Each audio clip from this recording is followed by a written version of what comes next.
पाकिस्तान के उस दावे को धुआं कर दिया है जिसके बारे में पाकिस्तान 78 सालों से गला फाड़कर चिल्लाता है। आप देखिए कि 1947 से ही पाकिस्तान पीओके को क्या कहकर आता है, आजाद कश्मीर। क्या कहता है? आजाद कश्मीर। लेकिन अब खुद पीओके की जनता और वहां के नेता लाउड स्पीकर पर बुलंद आवाज में दुनिया को बता रहे हैं, ना जी ना, ये ना तो आजाद कश्मीर है, ना ही विवादित इलाका है, ये पाकिस्तान के कब्जे वाला इलाका है। इस जमीन पर पाकिस्तान ने जबरदस्ती कब्जा किया हुआ है। ये बात पीओके के किसी आम आदमी ने नहीं कही है। पीओके के संगठन JAAC जॉइंट अवामी एक्शन कमेटी के कद्दावर नेता सरदार अमन खान ने कही है। भारत 78 सालों से पाकिस्तान के कश्मीर वाले हिस्से को यही कह रहा है, पीओके यानी पाकिस्तान ऑक्यूपाइड कश्मीर। और अब यही बात पीओके भी कह रहा है, यानी पाकिस्तान की जनता ये सुन रही है कि पाकिस्तान ऑक्यूपाइड कश्मीर के लोग कह रहे हैं। आप देखिए कि पाकिस्तान ने बड़ी चालाकी से पीओके को पाकिस्तान का हिस्सा नहीं माना। वो इसे आजाद कश्मीर का नाम देता है ताकि दुनिया उसे यह ना कह सके कि पाकिस्तान ने इस इलाके पर कब्जा किया हुआ है।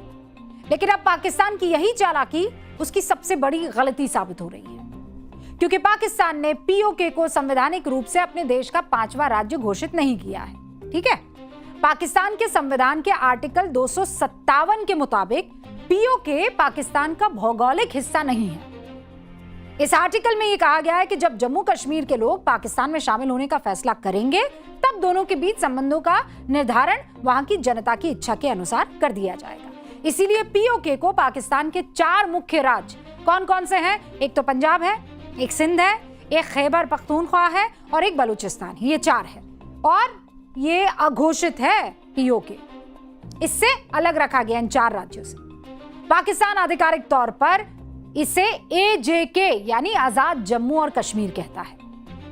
कागजों पर इसे एक नॉमिनली सेल्फ गवर्निंग एंटिटी यानी नाम मात्र का स्वशासी क्षेत्र का दर्जा दे रखा है।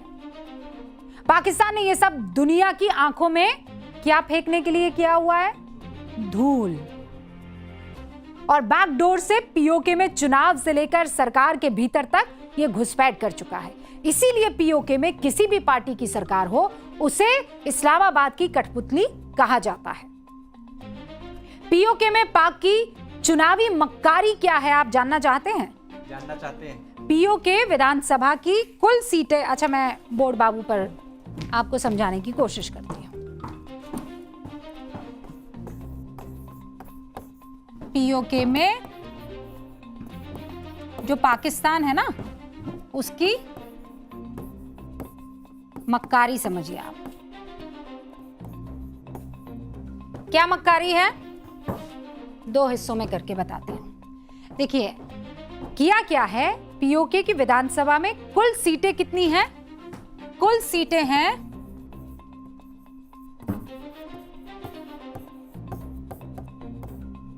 इसको ध्यान रखिएगा, कुल सीटें हैं 53। ठीक है, इसमें से जो 45 सीटें हैं उस पर सीधा चुनाव होता है। कितनी सीटों पर चुनाव होता है? 45 सीटों पर चुनाव होता है। यहां पर चुनाव होता है। बाकी जो है छोड़ रखी है। कौन से वाले कश्मीर के लिए? जो हमारा कश्मीर है। ठीक है, अब ये 2 कॉलम जो है इसमें आप उसका पूरा खेल समझ जाएंगे। इन 45 में से 12 सीटें उसने क्या कर दी? आरक्षित कर दी है। ये जो ये रिजर्व सीट आप समझिए कौन सी है? 12 सीटों को रिजर्व कर दिया है। ये 12 सीटें पीओके के उन नागरिकों के लिए रिजर्व हैं जो कि पाकिस्तान के अलग अलग हिस्सों में जाकर बसे हुए हैं, यहां नहीं रहते हैं। ठीक है, और एक जो बाकी सीटें जो बचती हैं वो कितनी हुई? वो हुई 33 सीटें। 33 सीटें हो गई स्थानीय, यानी जो वहां पर लोग रहते हैं। स्थानीयों के लिए तो इन्होंने कर दी 33 सीटें, रिजर्व सीट कर दी 12। ठीक है, ये 12 सीटें पीओके के उन नागरिकों के लिए हैं जो कहां रहते हैं? अलग अलग इलाकों में रहते हैं। अब ये जो JAAC है ना, जिसके बारे में आपको बता रही थी, उसका ये आरोप है कि लगभग 4,36,000 बाहरी शरणार्थी मतदाताओं के लिए कितनी सीटें हैं? 12 सीटें। कितने लोगों पर है? 4,36,000। ठीक है, ये वोटर हैं। 4,36,000 ये सारे के सारे वोटर हैं यहां पर। इनके लिए कितनी सीटें हैं? 12 सीटें हैं। ठीक है, अब आप इस वाले इलाके में आ जाइए। ये कितने हैं? 33 सीटों के लिए वोटर कितने हैं? 33 लाख। ठीक है, नहीं 33 लाख। 33 लाख स्थानीय लोगों के पास कितनी सीटें हैं? 33 सीटें हैं। और 4,36,000 वोटर के पास कितनी है? 12 सीटें हैं। अब अगर आप इसका परसेंटेज निकालने जाएंगे, 1 लाख वोटर पर केवल 1 सीट आवंटित की जा रही है। आसान शब्दों में इसे ऐसे समझिए, पीओके में रह रही जनता के लिए 1 लाख वोटरों पर केवल 1 सीट। ठीक है, 88% वोटर्स के लिए 33, मतलब इसका जब आंकड़ा निकालेंगे तो कितना आएगा? 88%। 88% ये वोटर्स हैं सारे के सारे। उनके लिए 88% वोटर्स देंगे ये, और यहां पर आप लेकर आएंगे तो ये कितने हो गए? ये हो गए 12%। ठीक है, तो आपको यहां पर खेल नजर नहीं आ रहा है? 88% वोटर के लिए केवल 33 सीटें दी गई है, जबकि पीओके के बाहरी शरणार्थियों के लिए 36,333 वोटरों पर 1 सीट है। यानी 12% वोटरों के लिए कितनी सीटें हो गई? 12 सीटें। 12% वोटर के लिए 12 सीटें हो गई ना धांधली। अब ये क्या कह रहे हैं? ये कह रहे हैं भैया हमारे साथ ऐसा खेल क्यों? हमारा रिप्रेजेंटेशन इतना कम क्यों? हमें इतनी कम सीटें क्यों? जबकि जो यहां नहीं रह रहे हैं उनको तो आप 12% पर 12 सीटें दे रहे हैं, और यही सारा खेल है। इसीलिए पीओके की जनता जो है इसे बड़ी नाइंसाफी बता रही है। इसके बाद भी पाकिस्तान की मक्कारी आप देखिए। पीओके में चुनाव तो सिर्फ दिखावा है, क्योंकि पीओके के सभी अहम फैसले तो आजाद जम्मू और कश्मीर काउंसिल लेती है।